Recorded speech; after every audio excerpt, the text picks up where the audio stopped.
I'm here with Robert Frost, who I've interviewed before in the past about one of his projects, and during his time of Hero Activist.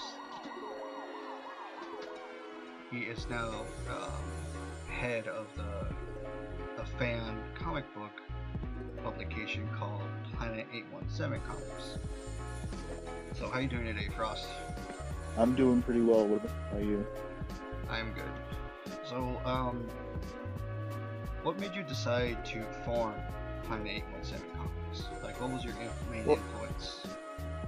well, it wasn't really an influence. More of it was a friend of mine that I met through when we were working on Batman Homage.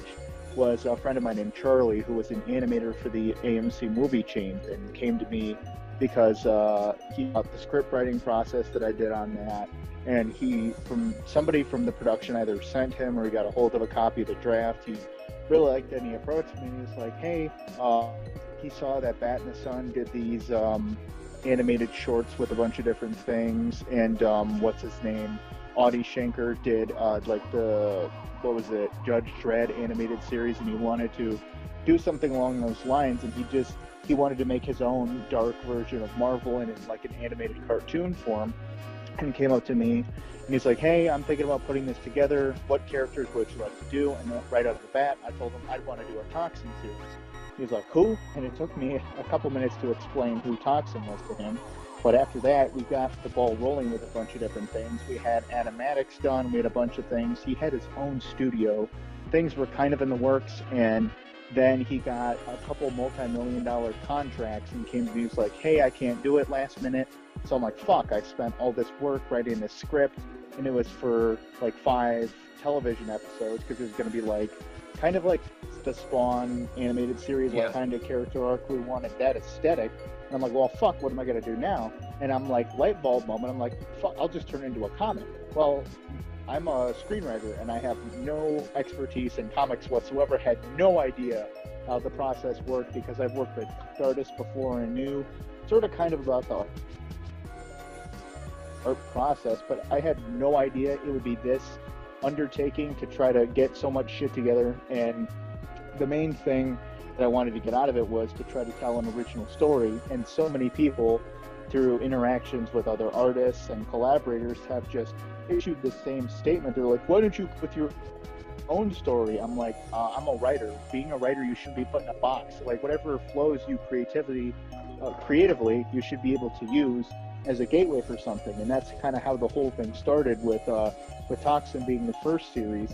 And then when he was still talking about doing like a spin-off or something, he's like, "What would you want to do?" And I was like, "Well, I haven't seen anything done with Ghost Rider that has ever been like utilized, because every time I've ever seen Ghost Rider in a comic or a crossover or like on an animated series, nobody came when I asked him, what does Ghost Rider do besides show up on a motorcycle and look scary? Like, he doesn't do shit. Like, if you put him in a comic, what the fuck does he do? He doesn't really do anything." And I got to thinking, and he was like, "Oh, okay, let's put a treatment together. Well, how would you want to do Ghost Rider?"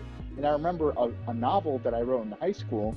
It was called The Deadline Mist. And it was sort of kind of like an Ash versus Evil Dead before Ash versus Evil Dead. It was kind of very Evil Dead. It was this character, because I grew up on Supernatural. I'm like, fuck, I'll just use that concept and turn it into dark horror. And then I'm going through the Ghost Rider stuff. I'm like, wait a minute, it's so obvious. You could just take that novel and the character and the personalities and just make that person a Ghost Rider. The only problem was making a legally safe version of Ghost Rider, because, I mean, we never call him Ghost Rider. It's just kind of implied that everybody knows he's Ghost Rider. But to make the long and short of it is, we got those 2 scripts together. Charlie wasn't able to do it. And then I've been on this mission to try to find somebody to do these, with a very problematic start to basically promise that, like, hey, we really kind of have nothing in this except for like the will to do it. So, hey, you want to come aboard? And realizing that a lot of people were like, "Hey, go fuck yourself," has been kind of hard to put multiple different things. There have been so many different scripts that have been in the works, a bunch of different things, and all in its own time. But Toxin's slowly being worked on. I got a guy, I can't pronounce his name, and if he sees this, then he's probably gonna be like, "How do you not?" I can't pronounce his name. You know, the concept artist that's in the group chat. It's either Paul Pool, I don't know, POL, that guy. He's Yeah. working on a bunch of the concepts and the keyframes and everything. Guy's doing an awesome job. I have some people possibly on Spirit, because after Ariel left, our main artist on 1 and 2, he wanted to pursue his own individual comics. So I'm like, well, fuck, now I'm not an artist. But it's kind of good and bad. I mean, Ariel, yeah, he was a good guy and he produced good quality work. But it took us a year to do the second issue of Spirit, and it took him 6 months to do it. Granted, that's not like, I'm not poo-pooing him on the entire thing. The guy works 50 hours and he lives in a foreign country and he's got a wife and a kid. And I'm not going to say, oh, why don't you fucking quit your job and work on my shit for free, asshole? No, it's we're rebranding right now. A lot of what we need to do in Spirit is something that I talked to Paul Poole, again, whatever the hell his name is, about rebranding the series, because Ariel has his own aesthetic that was different from my vision of the series. And while, I mean, I'm not saying his art's bad, I'm saying it was a different aesthetic and it worked for the first two. We want to make it more of definitely an Ash versus Evil Dead, like more dark, black and white horror aesthetic. Make it definitely go beyond where Supernatural never had the balls to go, because in like the first couple seasons, so many people don't even get me started, because I'll get on a side rant about fandom. I hate fandoms of pretty much fucking everybody. That's the main reason why I kind of stopped watching that show. But the original show, I mean, yeah, it was like the broed out version of Buffy, but they had something in the visual aesthetic from Stephen Knight, who was the original director of photography, if I'm not wrong. And the early aesthetic of Supernatural was very dark and moody and set up a world, but with the restrictions of the network, you weren't able to do a lot of sex, drugs, rock and roll, and all the things that the show encompassed. So that's kind of where Spirit is going to be headed with the third episode, and the treatment that I sent you is going to be the original treatments that I had were up to about 11 that were already done, but working with probably a couple different people, we're probably going to change it into a different direction along with Toxin. Toxin is pretty much in the can, Spirit's sort of in the can, and our other projects are pretty much in the can. So I mean, it's just more of a juggling different things and who is able to, when we reach out to artists, who is willing to work on, because I always give them an option, and if they want to work on things, it's 9 times out of 10 it's Spirit. Yeah. Now, not only that you're already working on 2 pretty much Marvel horror kind of projects, what are the other plans for Planet 817 Comics? I know that we talked about the Gotham Knight. Oh, fuck, don't even get me started. You're going to give me PTSD flashbacks. Fuck. I don't even fucking know, to be quite honest.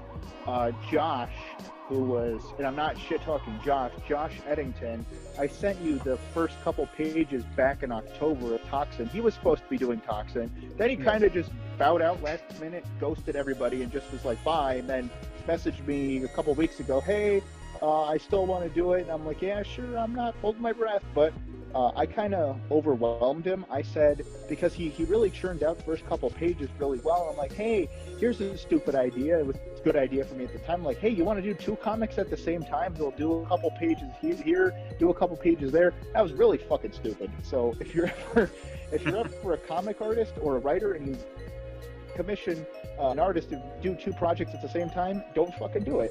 I said, hey, do you want to work on Gotham Star Night? We did the whole spiel.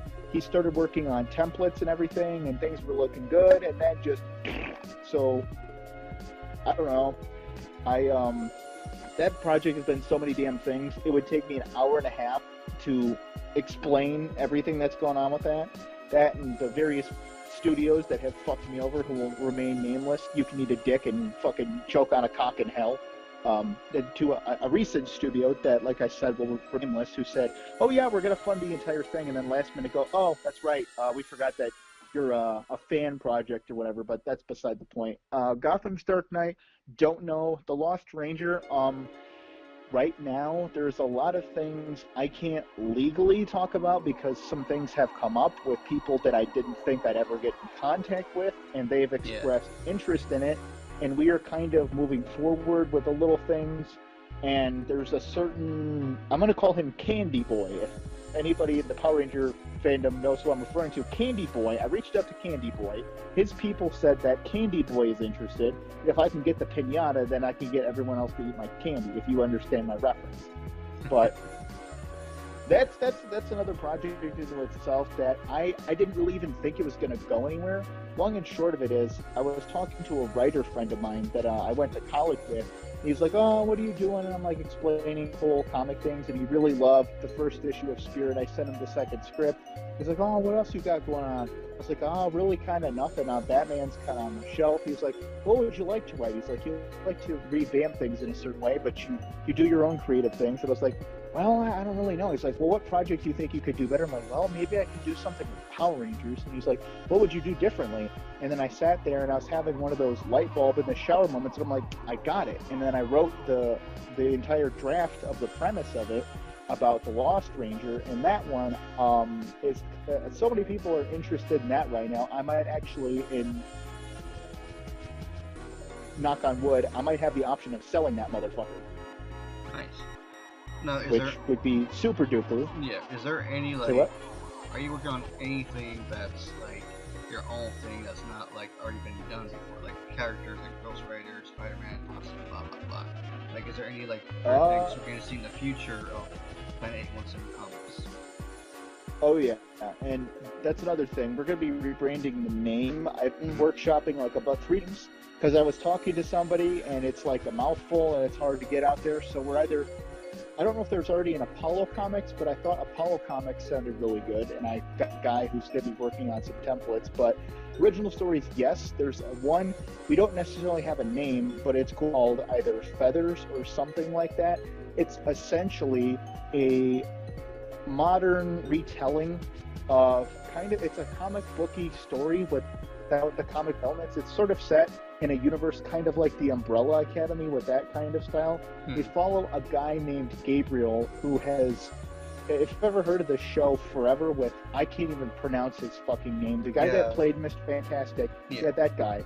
I got the inspiration because I was watching that and I'm like, imagine if you were a guy with the powers per se, not necessarily like beat up like a macho Superman, but essentially a guy with the powers of Superman who's been alive since the 1500s and has had to constantly move around. And in a world where they're kind of like the Tick meets Umbrella Academy, it's going to be like a deep deconstruction of means to be a hero and sort of kind of like that. I guess the best description would be a not dark version of Brightburn, like kind of like that. That's kind of something I'm working on. There is a bunch of independent horror comics that I've spoken with a bunch of people that I'm working on for them. There's a couple different things that I've written for them that is going to have our brand loosely associated with them, but there's always stuff to be worked on. And another project that I just randomly started because, I don't know, I had a hair up my ass and decided I'm going to write a page script because why the fuck not? What are your influences in your projects? Like how do you get a flow going and then you end up like being blocked, but suddenly you're back on the path again where you left off? I guess that's my problem. I don't ever get blocked. I get distracted. Like, whenever I write a script, I let the story write itself. I've always said this to people, and it's something that when I was in college, I used to tell my teacher, and my teacher was a giant asshole. Like, we disagreed on writing on a lot of things. He wanted to be the stuffy, I won some local awards, so I'm hot shit kind of teacher. You have to write this script, doing this. Yeah, he's a fucking fuck you. Anywho, I usually write stories that just flow naturally. I focus a lot on character, and a lot of the stuff that I've been writing, except for, say, Toxin, with if I didn't put the Ghost Rider elements in it, I would. When I had talked with a friend of mine before we were even starting Spirit, we were contemplating taking the idea of just taking the Ghost Rider element out. But even if, and it's a huge if, I've talked to 3 different lawyers on our various projects to make a side grant. If I wanted to, I could try to make a legally safe knockoff more of Ghost Rider and just sell it. But I the legal justification that, to make a long story short, that one of the lawyers pointed out, you ever see those obviously huge rip-off DVD movies that are like literally like a Marvel movie, except for it's a completely different thing, branded a different name, but it's obviously like the Avengers, but not the Avengers?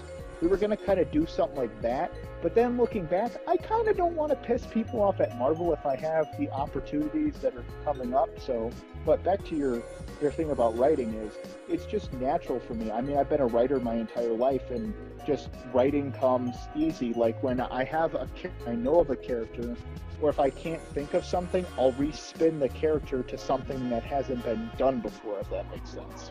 Yeah. So basically, you're doing like, because I read some of your scripts, you're trying to put like a mixture of fiction and realism into it. Yeah, because that's one thing about my writing is, and I've had a conversation, I tend to have a lot of conversations with people about writing because it's a lot of what my time is spent doing, but in my stories, I don't like to write genre per se. I like to try to let the story dictate where it's going to go. Then I'm very anal about the locations because I hate telling like a strict or to write a story in the modern day, because I hate modern day storytelling, because if there's an old saying in a writer's book, if you put I can't exactly phrase it exactly, but basically if you put like Supernatural is a perfect example, when they throw in a MySpace reference, for fuck's sake, and you're just like, that's the kind of thing I want to avoid. Breaking Bad is a good example, is because Breaking Bad, you don't know what year it takes place in. You know that it's not in the past, it's in the present, but you don't know what year. There's certain things that are removed from it. Yeah, there's cell phones, yeah, there's laptops and stuff, but I mean, it's very self-contained, and that's what I like to keep stories. That's the universe that I set up for us in Planet, is to try to make something so in the past that it can't date itself. Like, we don't purposely reference like who the president is. It's just, it's in a universe that's grounded into itself and is something that is kind of a combination of like the Ultimates meets Dark Horse or something. Oh, okay. Now, how many members are in your team so far, like officially? Not like temps, or you hired them for like, what happened to your Ghostwriter series so far, since you are looking for a new artist? Right now, like after during the during the revamping and the remaking of the current Planet 817 comics. Very many. I talked to about 10 to 15 artists and writers on ArtStation every day. ArtStation's where it's at if you want to get a job done or anything.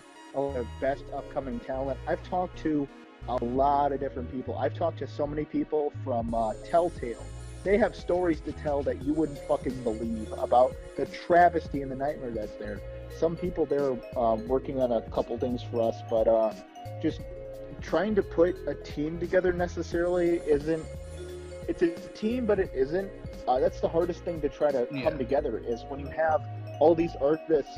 And that was the whole problem of why I'm rebranding in the first place, is not to knock anybody that helped us get to where, if we got anywhere, but the people that were involved, it's like you would assign something and you would just get fucking no messages at all. Yeah, given the circumstances, it wasn't ideal working conditions for an artist, but that didn't thrive in creativity and what the situation was given.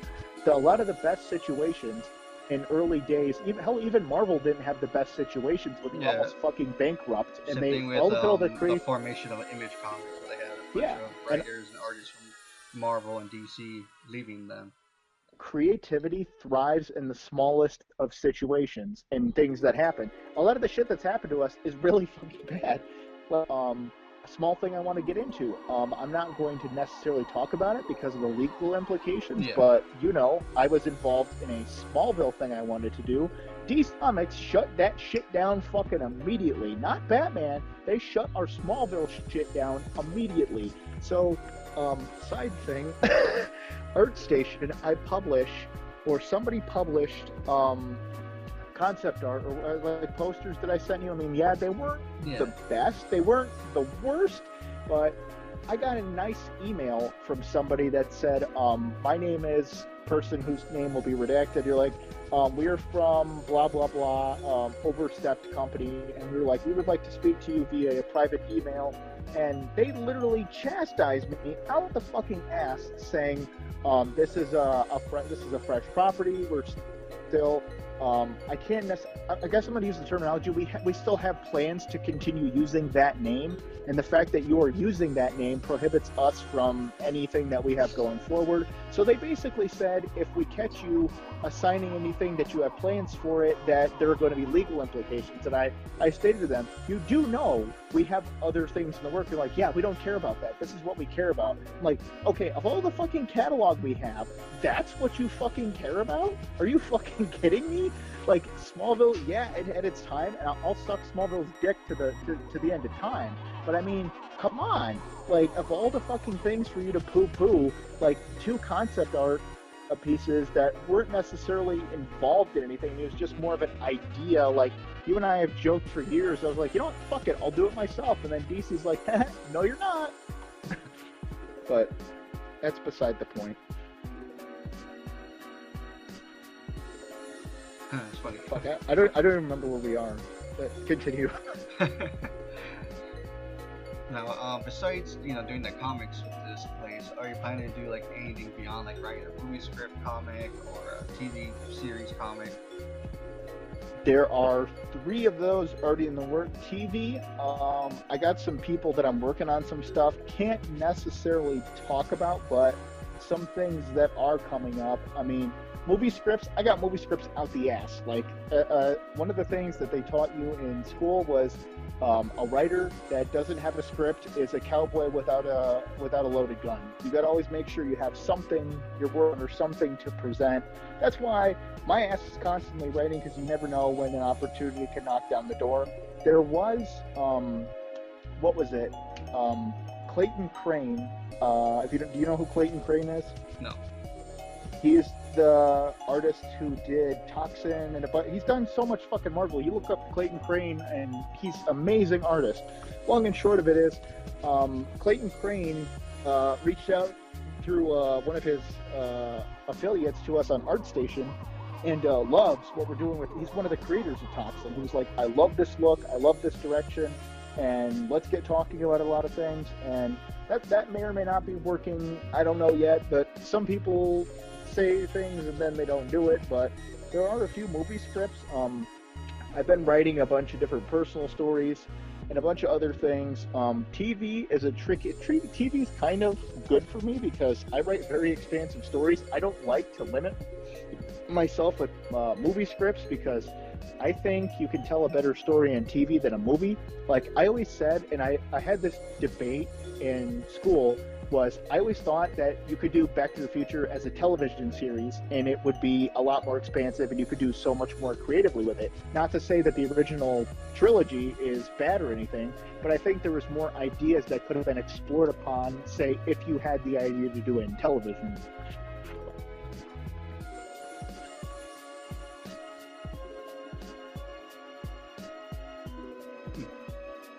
Well, I guess that's all I have for right now. But anything you want to say about Planet917 Comics to the people who want to get into it? Read our first 2 issues of Spirit of Vengeance on facebook.com/Vengeance Rises Again. Episode 1 is pinned. Episode 2 is on there. We kind of had to...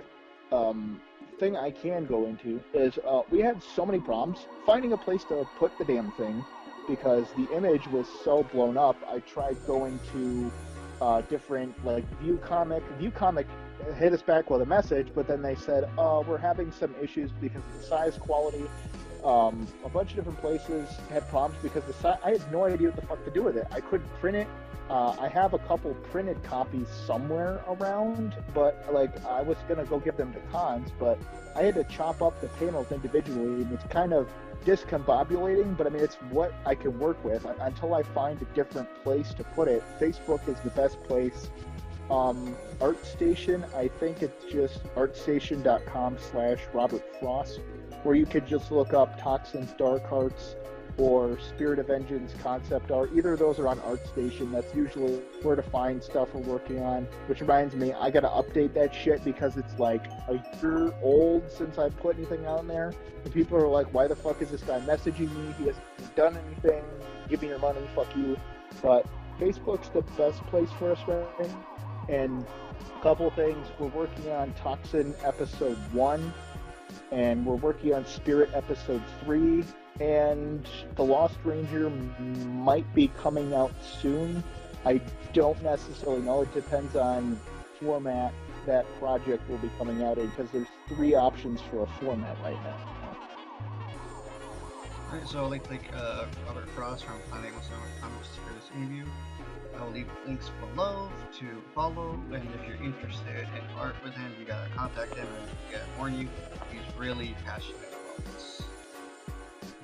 Oh, trust me, I can fucking talk your head off. And by the way, to my friend Steven in the group chat, fuck you. I'm not overreaching myself. All those things I have are in the can, and if I can find somebody last minute that can do our Spider-Man story, that shit will sell. Mark my words, Marvel will get on their hands and knees and suck my dick in order to get that story. Never know, he might have a Spider-Man project. Oh, take care, everybody.